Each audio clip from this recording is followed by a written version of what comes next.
Welcome back. Well, government had said that it would push ahead with its war, well, on plant-based foods. In other words, vegetarian products that use product names that government claims are associated only with processed meat. So, the order was that things like vegan biltong, meatballs, which are actually made out of plants, chorizo and red pepper vegetarian sausages, veggie burgers, veggie patties, all of them will be forcibly removed from shelves. The order had been issued by the Department of Agriculture, Land Reform and Rural Development. Well, we're joined now by Donovan, the Country Director at PROVEG International.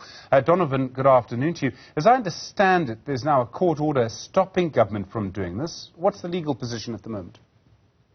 Yes, so on Friday, the Johannesburg High Court issued an interdict stopping the seizures.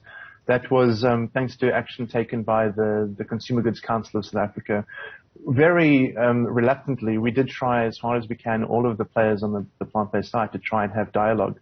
But at the moment, this court order grants us at least time to have an appeal heard.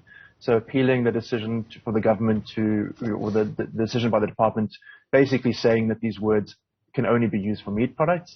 And then if that appeal fails, there'll be a review. And then after that, then unfortunately, we would have to find other legal recourses. But at the moment, yes, there's a delay in any seizures until the court has been able to hear the appeal. I mean, people have been selling things like veggie burgers and veggie sausages for years. Two of the biggest fast food brands that you can name internationally sell them in this country. Now, government says it wants to seize them. Has anything changed? Are these products unsafe in any way? So, no, definitely, there's absolutely nothing wrong with the product quality or safety. It's just around the labeling. And the department, initially, they pointed to Regulation 1283, the processed meat regulations that were drafted in 2019. Those regulations, though, specifically exclude meat analogs. So that was very difficult for them, I think, to rely on. But the APS Act, states that you can't mislabel products, agricultural products. And the government is saying that these products are mislabeled and that there's confusion and that consumers might accidentally buy a veggie burger thinking that it might be a meat burger, or might buy something, some of the wording that you used earlier, like vegan biltong or chicken style burger, vegetarian chicken style burger. They're saying that these are confusing, even though there's no evidence to that. Has this ever happened in any other country? I mean, has vegetarian products ever been seized for being mislabeled the vegetarian sausage? So I'm not sure that there's actually been any seizures, but there was really big court action in the European Union where there was new regulations that were suggested to ban these words. And in France at the moment, there's still some legal action around specific words like steak, being able to have a vegetarian steak.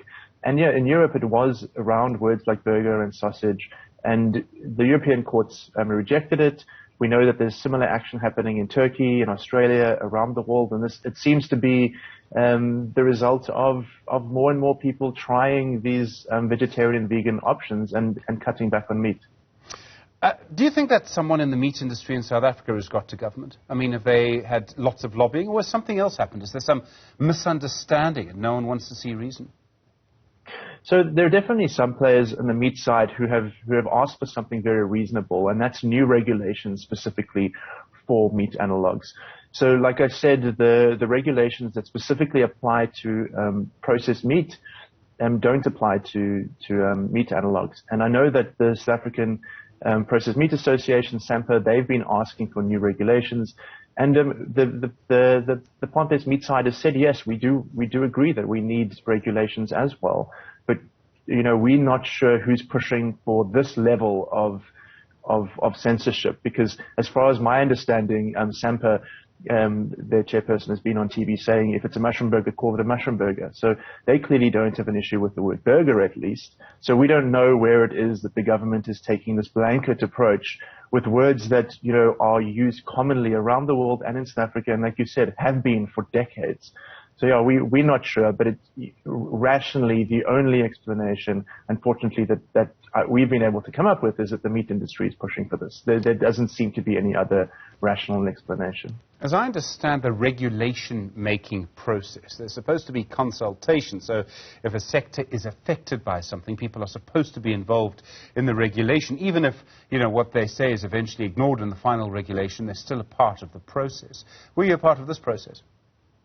So, that's a great question. And the issue is that, again, that regulation that I mentioned that was drafted in 2019, in the scoping of that, in the scope section, so section 2, I think it's 22C, it specifically says meat analogs, and then in brackets, vegan, vegetarian products that don't contain any meat are specifically excluded from these regulations. So when the industry saw that in 2019, when you see in the scope of the regulations that your industry is not included, you don't actually go into the consultation process because you believe very strongly that you're not involved because it excludes you. So there wasn't any consultation with the plant-based meat industry around this. And when the government says that they're talking about asking for input on an act or a piece of regulation that we were told specifically excludes this industry. So, and as far as I'm concerned, there hasn't been any input from the plant-based meat industry. The view from Donovan Will. Donovan, thank you, Director of PROVEG in South Africa.